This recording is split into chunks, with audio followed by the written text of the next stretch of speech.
안녕하십니까. 금강경 5가이드 49회차 서일보입니다. 우리가 요즘 규봉밀선사 소론 찬유병서에 대해서 살펴보는데요. 지난 시간에 이어서 두 번째 시간이죠.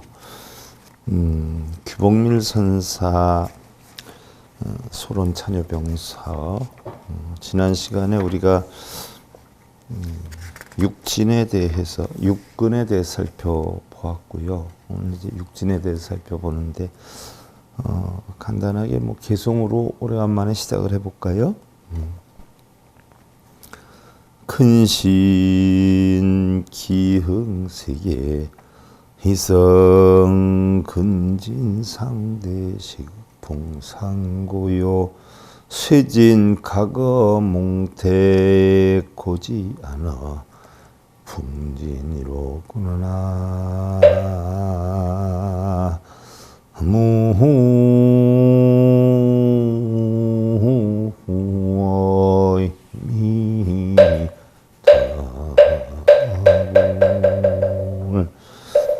몸이 일어나고 세계가 이미 이루어짐에 육근과 육진이 서로 대하고 인식작용이 서로 두드러져서 육근은 안이비설신을 뜻하고요. 육진은 바로 육근이 탐욕을 만들어내는 대상의 색성량 미촉법을 얘기를 하는 거죠.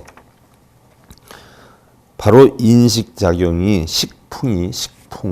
마음의 시계작용이 서로 두드려서 참다운 깨달음은 진각은 꿈집에 가두어 버리고 참다운 깨달음을 얻으려고 하는데 육근이 육식을 자꾸 부딪혀 가지고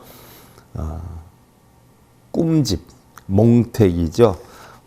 망상의 집만 자꾸 일으키니까 지혜의 눈은 풍진해서 눈멀게 합니다. 그래서 올바른 지혜는 풍진, 바람으로 인해서 티끌만 형성이 되도다. 무슨 바람이냐?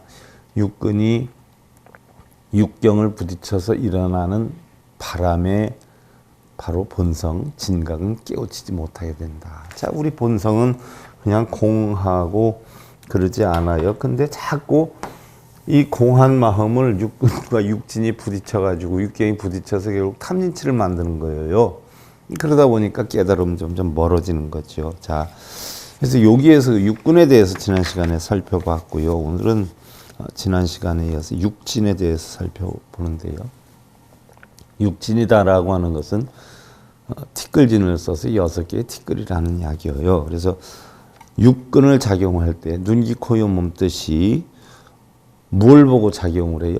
색성량 미촉법이라는 대상물을 보고 작용을 한단 말이죠.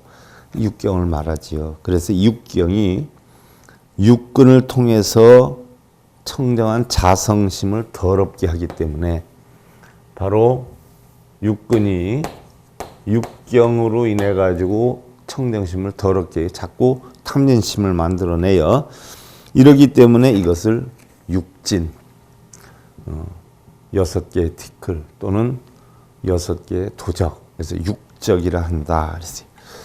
자, 우리는 그러고 보면 다 도적놈들을 데리고 다니고 있어요. 눈, 귀, 코, 요, 몸 뜻이 결국 색상량 미촉법을 보고 탐진치를 일으키니까 6도적을 다 데리고 다니는 거예요.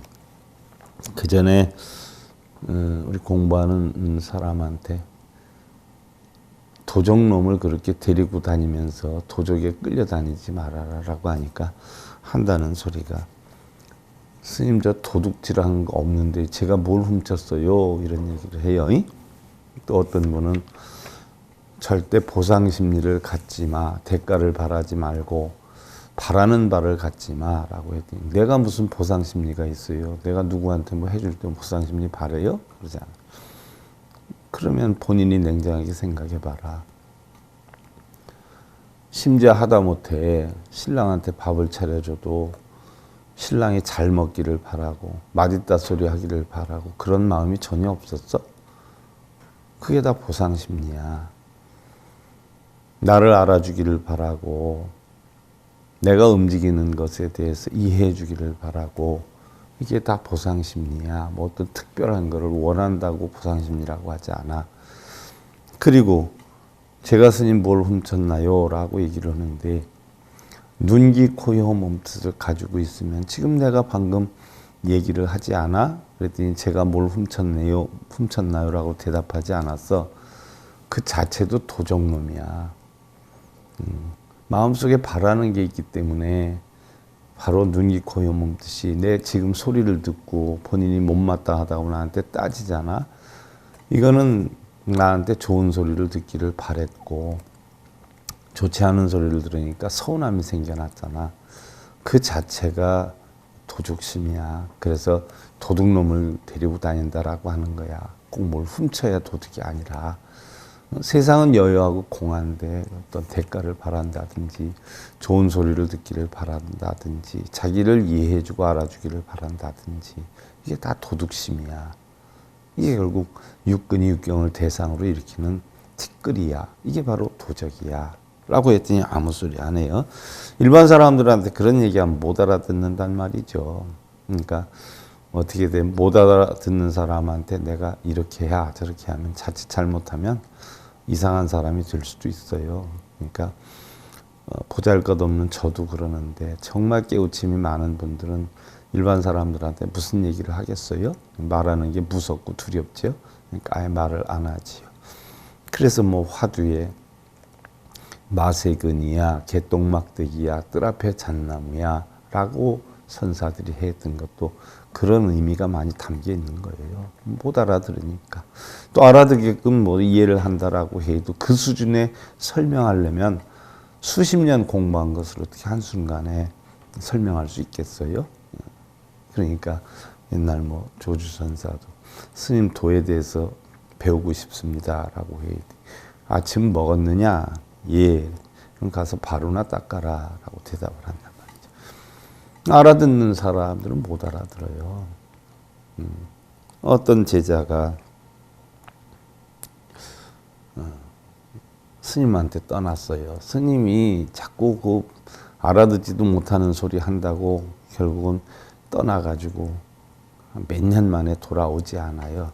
근데 깜빡 잊고 그냥 빈손으로 왔어요. 그래서 지금 내려가서 사기도 뭐하고 스님한테 스님 저 아무개인데요. 그래. 근데 어떻게 깜빡 오다 보니까 그냥 왔네요. 정말 죄송합니다. 라고 했더니 그래 내려놓고 들어오너라 라고 했어요. 스님 아무것도 제가 준비를 못했다고 했는데 뭘 내려놓고 들어갑니까? 라고 했더니 그럼 도로 가지고 가거라 라고 대답을 해요. 못 알아듣고 스님 예 다음에 다시 뵙겠습니다. 그러면서 나오면서 뚫뚫거리지 않아요? 우리 스님 왜 맨날 내가 못 알아듣는 소리만 저렇게 할까? 도대체 왜 그럴까? 나를 얼마나 미워하면 저럴까? 자, 과연 이랬을 때에 그 스승의 입장에서는 얼마나 답답해요. 얼마나 깨쳤나라고 봤더니 몇 년 만에 기껏 돌아왔는데 똑같아요. 깨우친 게 하나도 없어요. 자, 그러니 그 어떤 코스를 마친다는 게 사실 쉬운 일이 아니에요. 바로 그런 얘기예요. 그래서 육근이 눈, 귀, 코, 혀, 몸 뜻이 바로 육경에 물들지 않는 것. 이것을 갖다가 우리는 육근청정이다 이렇게 표현을 해요. 자, 풍진 때문에 깨달음을 얻지 못한다라고 했어요. 풍진, 바람과 같은 티끌, 강한 바람과 또 바람의 요란에 의해서 먼지 또는 작은 모래알이 지면으로부터 대기 중으로 날아 올라간 현상을 풍진이라고 해요. 풍진은 일반적으로 사막지대에 많이 발생을 하죠. 이것이 접근할 때면 멀리서부터 검은 흙더미가 접근하는 것 같이 보인다라고 해요. 강한 바람이 갑자기 불 때 일어나고 심할 때는 기온의 체감률이 큰 경우가 많고요. 풍진은 보편적으로 뇌전 현상을 동반하는 경우도 있는데 뭐 이때는 비가 함께 내리기도 한다라고 하죠. 또한 건조기에 많이 볼 수 있는데 극동에서는 중국의 황토지대에 많이 나타나서 또 편서풍을 타고 도달하는 황사 현상이 유명하죠. 그래서 우리나라에도 이게 공기가 질이 안 좋다라고 하는 것은 바로 황사 현상, 쉽게 말하면 풍진의 현상이에요. 그럼 이런 현상이 어디에서 일어나느냐? 눈, 귀, 코, 여 몸뜻이 색성량 미촉복을 보고 일어나는 거예요. 이런 현상이 뭐 풍진이다라고 하니까 실제로 뭐 비바람의 어떤 황사 현상이 일어나는 것만을 얘기하는 게 아니라 우리 불교에서는 육근이 육경을 부딪히는데 그 풍진 때문에 깨달음의 길이 점점 멀어진다라고 하는 것은 눈, 귀, 코, 여 몸뜻이 색성량 미촉복을 보고 망집에 빠져서, 망상에 빠져서, 생각에 빠져서 뭐 옛날에 그런 경우도 있었잖아요. 어느 선지식이 제자들을 보고 아침에 웃는 거예요. 웃어요. 근데 자기한테는 웃지를 않아요. 이상하다. 내가 뭘 잘못했나? 응? 왜 나한테는 웃지 않고 다른 사람들한테는 다 웃을까? 저 사람한테도 웃네 보고 그 빠지는 거예요. 빠져가지고 밤새도록 스님이 나한테 뭘 오해하고 있는가? 잘못하고 있는가? 뭘 내가 잘못했나? 그러다가 하룻밤이 지나서 그 다음날 아침에 가서 스님 어제 다른 제자들하고는 웃으면서 쳐다봤는데 왜 저한테는 웃지 않고 그러셨습니까? 그러지. 욕을 하죠. 대번에. 이 할 일 없는 놈아.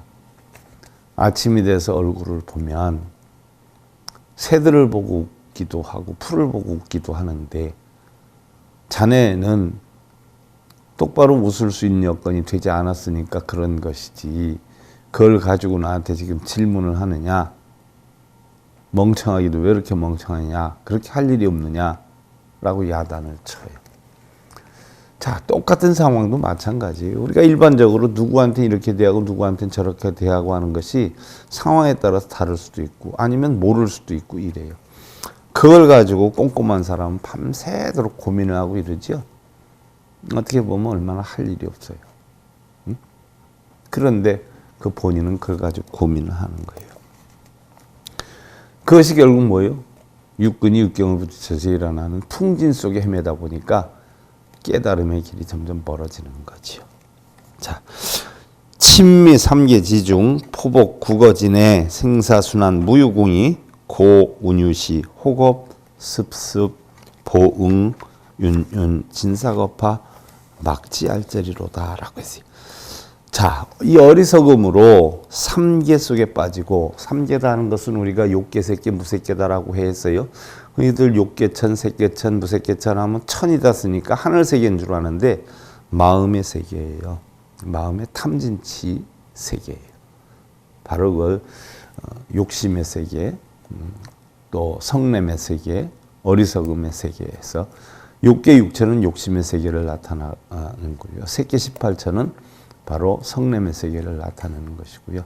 무색계 4천은 마음의 세계를 나타내는 것이에요. 그래서 바로 탐진치 속에 빠지고 국어 속에 기어다니며 국어 아홉 집이지 아홉 집 낳고 죽기를 거듭하여 벗어날 데가 없으므로 국어 아홉 집에 대해서는 조금 이따 설명을 드릴게요. 이르되 이로 말미암아 미혹의 업이 찌들려 있고 과보의 업이 줄을 이어서 윤윤 계속 줄을 이어서 오랜 세월 동안 그칠 날이 없다. 육근이 육경을 부딪혀서 결국 탐진치를 이뤄내는 거예요. 탐진치를 이뤄내니까 결국 업이 형성이 되잖아요. 그래서 육도윤회라는 게 형성이 된단 말이죠. 이건 제가 뭐 천수경 시간이니 반야심경 시간이니 각 시간마다 다 설을 해요. 결국 이게 원인이 되는 것이거든요. 본래는 청정했는데 육근이 육경을 부딪혀서 결국 탐진치를 이뤄내서 윤윤이 이 업이 줄을 이어가지고 오랜 세월 동안 그칠 날이 없어요. 그래서 우리가 깨달음에 이르지 못하는 원인이 되기도 하거든요. 자, 그러면 국어라라고 했어요. 국어. 아홉 집이어요. 다시 예를 들면 국어가 구유정거라라고 표현을 하는데 중생이 머물고자 하는 아홉 가지의 주처예요.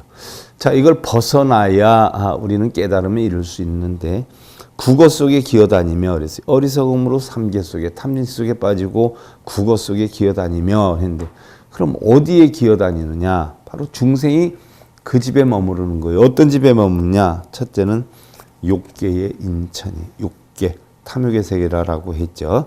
중생의 몸이 여러 가지고 생각도 서로 달라요. 이런 탐욕의 세계에 머무르고 둘째는 범상천에 머물러요. 몸은 다른데 생각이 같을 수 있고요. 세 번째로 극광정천에 머물러요. 이것은 바로 몸은 같은데 생각이 다르고 또 변정천에 머무는데 몸도 생각도 같은 곳이고 무상천에 머무는데 생각도 없고 생각하는 대상도 없는 것이고 공무변천은 끝없는 허공의 자제함을 좋아하는 중생이 사는 곳이고 식무변천은 생각을 여인 곳이고 무소유처 이게 욕계, 색계, 무색계 가운데 바로 무색계에 해당이 되는 거죠. 공무변처, 식무변처, 무소유처. 적정하고 무상한 정에 안주하는 거예요. 정, 고요한 정에. 또 비상, 비비상처천, 무색계 사천에 해당이 되죠. 식처의 유상을 여의고 식처, 아뢰야식, 함장식의 생각이 있는 이것을 여의고 무소유처의 무상도 여인 것이에요. 무소유처, 소유가 되지 않는 그러한 생각이 없는 것도 여인 것이에요. 그러니까 결국은 흔히들 우리가 욕계, 색계, 무색계 이렇게 표현하지 않아요? 그러면 욕계가 6천이고 색계가 18천이고 무색계가 4천인데 방금 국어천이다라고 하는 거 흔히들 뭐 우리가 무색계에 4천에 비상비상처천에 이러면은 선정주의에서 추구하는 거 아니에요. 깨달음을 이룬다라고 표현하지만 욕계, 색계, 무색계도 결국은 뭐예요? 육도윤회처예요. 육도윤회처. 그러니까 이런 원인을 만들면 과보를 받는 이런 과보에 의해서 육도를 윤회하게 되는 이런 것이에요. 흔히들 뭐 우리가 비상비비상처처에 올라서 식처의 유상을 여의고 무소유처의 무상을 여였다라고 하면 사실은 유상이든 무상이든 하는 생각 자체도 분별이 없어야 결국은 해탈을 하는 것이지요. 그것은 분별하고 있다라고 하면 이것은 뭐예요? 일반 중생이 가지고 있는 세계예요. 정말 우리가 깨달음을 얻는다라고 하면 유무 자체가 없거든요. 유상무상 자체가 없어요. 그래서 비상비상처천이다 하는 것은 분별의 경계란 말이죠. 그래서 욕계, 색계, 무색계는 어떻게 보면 바로 욕계는 탐욕의 세계고 성냄의 세계고 어리석음의 세계란 말이죠. 그렇기 때문에 결국 욕계, 색계, 무색계에 있는 한은 중생 세계를 벗어나지 못해요. 그래서 이것을 우리가 국어, 구유정거다 이렇게 표현을 해요. 그래서 중생들이 이런 곳에 머물기 때문에 결국 해탈을 못하는 거예요. 여기서 벗어나야 해탈을 하죠. 그래서 삼계의 윤회, 삼계를 윤회하는 것이 끊임이 없다. 물도르래 돌듯 한다 하는 것이 나오죠. 그래서 삼계를 벗어나야 육도윤회를 벗어날 수가 있다는 이야기예요. 그래서 이 깨달음을 얻지 못하는 게 바로 이런 것 때문에 그렇다는 얘기. 자, 고암 안정각자요 현상 인중 선설 생멸 인연 영오 고진멸도 기재 아집 미달 법공 욕진 병근 방담반야라. 그러므로 부처님께서 그 모습을 사람 속에 나타내셔서 먼저 생멸 인연을 설하고 고진멸도를 깨닫게 하시니 이미 아집을 없앴으나 법공을 통달하지 못해서 법은 있다라고 생각한다는 거죠. 병의 뿌리까지 뽑고자 하여 바야흐로 반야를 말씀하셨느니라라고 했어요. 자, 무슨 소리예요? 바로 이러한 이치를 알지 못하고 중생들은 자꾸 모여요. 번뇌를 하고 탐진치를 내고 이러니까 부처님께서 그 모습을 사람 속에 나타나시어서 깨달음을 비록 얻었지만 아무것도 설할 것 없이 공하고 연기하지만 중생들을 깨우치게 하기 위해서 사람들 속에 나타나시어서 먼저 생멸 인연을 설했다. 생멸 인연. 자, 생멸인연이다라고 해 있는데, 자, 우리는 생하고 멸하는 인연이다라고 해요. 그러면 우리는 뭐 생멸이다라고 하면 꼭 육신이 죽고 육신이 태어나고 뭐 이러는 것을 생멸로 알고 있는데, 제가 수도 없이 말씀드렸어요. 생이다 하는 것은 바로 우리가 본래 청정한 공한 마음에서 육근이 육경을 부딪히거나 해서 일어나는 한 생각이 생이고, 멸하는 한 생각이 바로 멸이다는 이야기예요.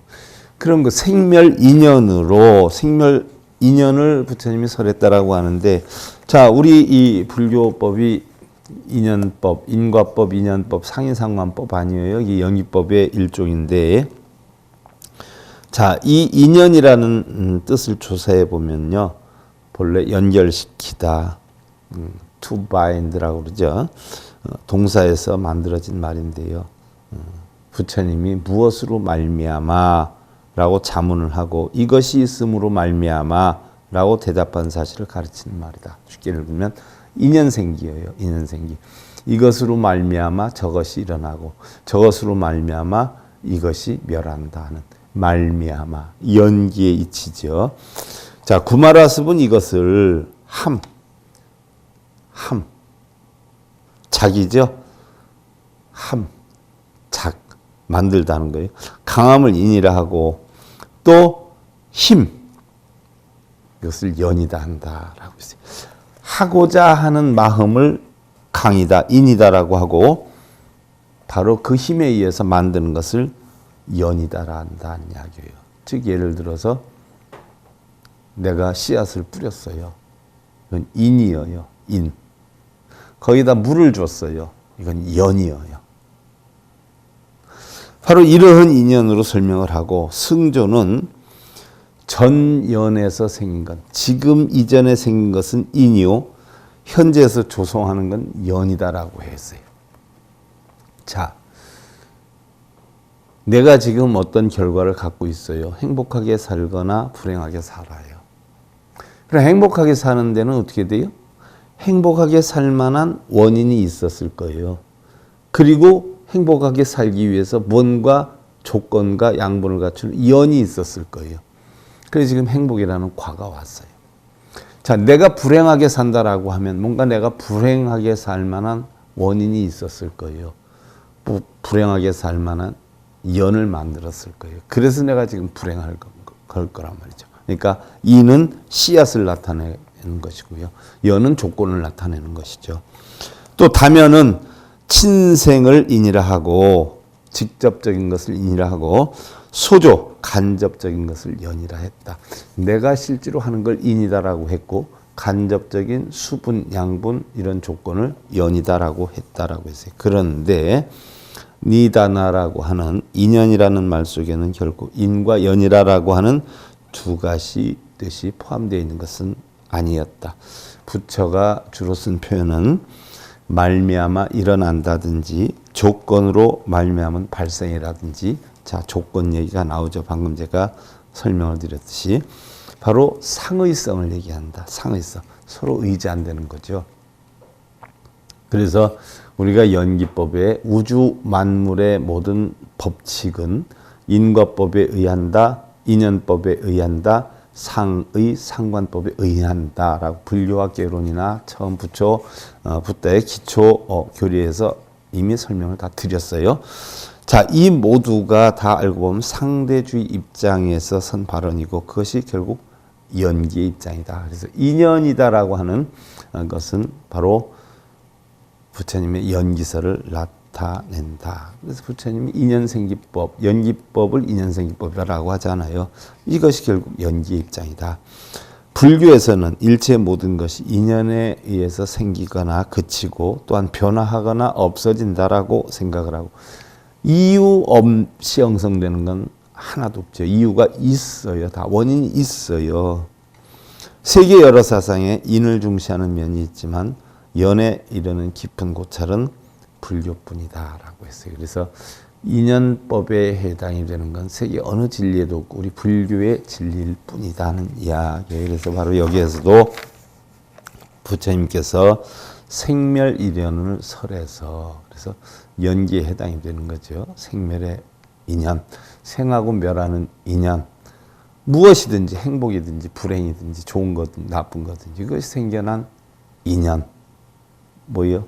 씨앗이 있고 분명히 조건이 있을 것이다 하는 이야기죠. 자, 여기에 영오 고진멸도라고 해서 영오 고진멸도. 영오 고진멸도는 뭐예요? 고진멸도를 깨닫게 하시니, 고진멸도를 깨닫게 하신다라고 했어요. 자, 우리 불교법이 남방불교에서는요, 불교가 뭐야? 그러면 사성제 팔정도야. 이렇게 아주 간략하게 얘기합니다. 그래서 남방불교는 뭐 우리가 불교가 뭐야? 라고 하면은 뭐 여러 가지로 복잡하게 얘기해요. 근데 아주 간단하게 얘기해요. 고진멸도, 사성제 팔정도야. 이렇게 표현해요. 근데 한마디로 얘기하면요, 사성제 팔정도도 결국 연기법 하나로 돌아가요. 또 고진멸도, 사성제 팔정도도 전부 어디에 있는 거예요? 마음에서 형성되는 거예요. 그래서 신법이다라고 하고, 이것이 중도법이기 때문에 결국 뭐예요? 공법이다 이렇게 표현하는 거예요. 그래서 우리 불교법은 한마디로 하면 연기법이다. 그래서 사제 고진멸도라고 하잖아요. 일반적으로 우리가 사성제다라고 해요. 우리가 쓰는 사성제의 제다 하는 것은요, 이게 원래 놓고 보면 체에 해당이 돼요. 체. 진리체란 말이죠. 그런데 이것을 우리 불교에서는 제라고 해요. 무슨 제라고 쓰냐? 진리제예요. 진리. 제는 진리예요. 그래서 고성제, 집성제, 멸성제, 도성제 하는데, 고성제다 하는 것은 바로 고통이 일어나는 진리. 집성제는 바로 집착이 일어나는 진리. 그것을 멸하는 진리. 도를 이루는 진리. 바로 진리라는 이야기예요. 제는. 그래서 제다 이렇게 쓴단 말이에요. 사띠야라고 해요. 사띠야, 진리 또는 진실을 의미하고요. 인생에서 가장 근본적인 진리, 즉 진실을 네 종류로 나누어서 사제다 이렇게 표현을 했어요. 그래서 바로 세상의 모든 것은 고통이 아닌 것이 없다 하는 고제, 또 이 고통을 가만히 살펴보니까 무엇 때문에 생겨요? 집착 때문에 온다라고 하는 집제.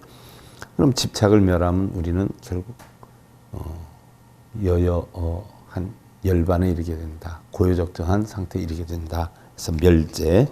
그럼 그런 고요적정한 상태에 이르기 위해서는 바로 팔정도를 해야 된다. 그래서 정견, 정사, 정어, 정업, 정명, 정정진, 정념, 정정을 해야 된다 하는 상황이고. 자, 그 다음에 여기에서 먼저 생멸인연을 설하여 고진멸도를 깨닫게 하시니, 자, 고진멸도를 깨달으니까 이제 아집은 없어졌어요. 아집은 없어졌는데 법공은 통달하지 못했다. 미달법공이에요. 무슨 얘기예요? 고진멸도 때문에 아집은 이루었어요. 아집은 버렸어요. 그래서 아집이다 하는 것은 바로 나에 대한 집착인데, 나와 내 것에 대한 집착인데, 이것은 버렸어요. 그런데 바로 뭐예요? 고진멸도 사성제에 의해서 나를 버릴 수 있었기 때문에 고진멸도 사성제는 뭐예요? 있다로 보는 거예요. 있다. 그러면 뭐예요? 법은 있다. 법이 있기 때문에 나는 공하다, 내 것은 공하다라는 이치를 터득 했기 때문에 법은 있다라고 보는 거예요. 그런데 그건 하나의 과정이죠. 우리가 성문연각은요, 소승이다라고 하는데, 아공법유라고 그래요. 성문연각들은 바로 법에 의해서 깨달음을 얻었기 때문에 법이 있는 걸로 알아요. 법이 있는 걸로. 그래서 나는 공하지만 법이 있다 이렇게 생각해요. 하지만 소승의 가르침을 벗어나서 대승으로 가면 아공법공이 되죠. 나만 공하고 법이 있는 게 아니라 실제로 알고 보면 나도 공하지만 법도 공한 거야 라는 단계로 가는 게 대승이에요. 그래서 결국은 뭐 우리가 반야심경에서도 보면 무고진멸도, 그죠? 고진멸도도 없고, 무한이비설신이 무색성량 미촉법도 없어요. 눈기코의몸도 색성량 미촉법도 없어요. 또한 12연기법인 문명에서부터 생도병사도 없어요. 문호사, 영문호사진, 또 늙고 다음이 없어요. 무고진멸도, 무지영무득, 이무소득법, 보리살대. 그래서 얻을 것이 없어요. 얻을 것이 없기 때문에 보살은 보리살타의 반야바람일다. 반야바람일다. 오온이 공한 지혜로 저 반야바람일다. 저 피 안에 오르게 된다라고 한 것이 바로 그런 거죠. 그래서 나에 대한 관념과 이를 중심으로 형성된 일련의 관념에 집착하는 것, 그게 아집인데 그것을 버리고 또 유사한 동일한 개념으로서 악연, 아상, 아만, 또 아인상, 인상 여기에 해당이 되는 게 전부 내가 있다라고 하는 관념적인 무지지요. 부처는 나나 내 것이라는 관념이 고통의 근본임을 가르쳤어요. 나와 내 것이 있기 때문에 우리는 그것으로 인해서 고통을 겪는다라고 했죠.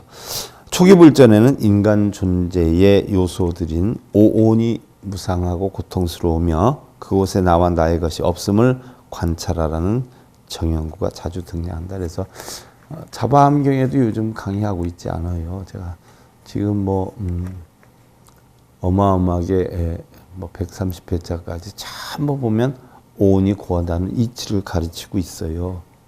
130가지 경에서. 금강경에서는 아상, 인상, 중생상, 수자상 등의 사상이 본래 없다라는 걸 강조하고 있고요.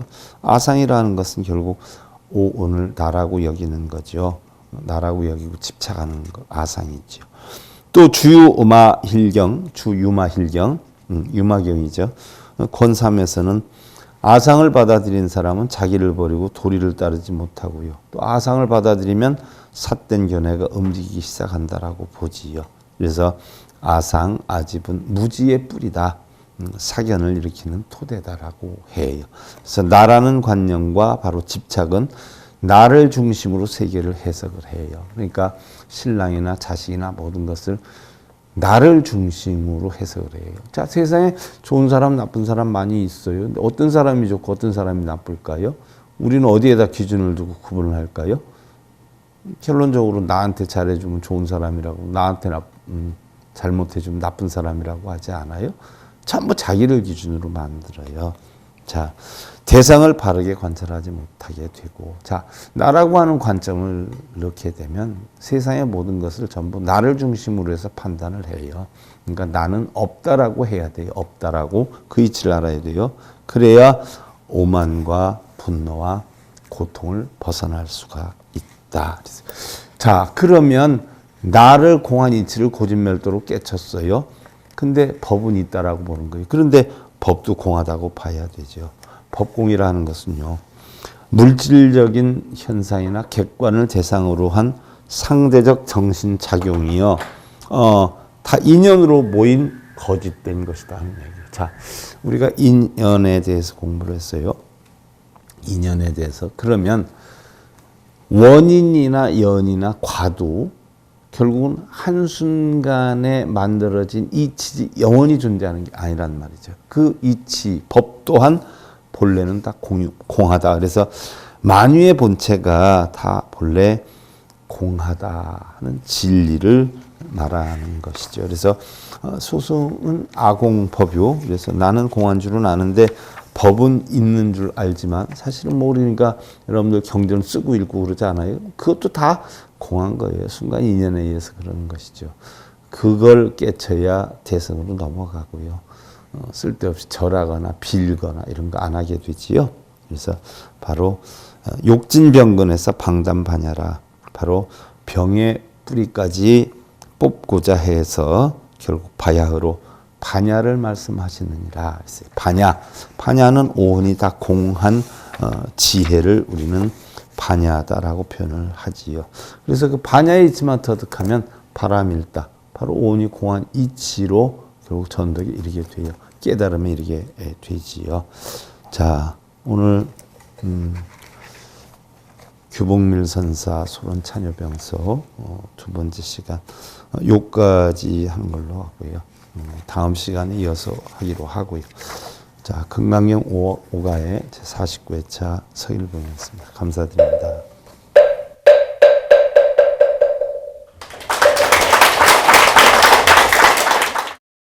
행복으로 가는 징검다리에 서길봉 스님이 여러분들을 초대합니다. SIB 불교교육대학에서는 더 듣다, 생활 속의 천수경, 달마대사 성관법, 현대생활 불교 법요지, 불교학 개론, 성찰스님 백일 법문 등을 비롯한 다른 불법, 다른 진리, 서길봉 스님의 SIB 불교교육대학.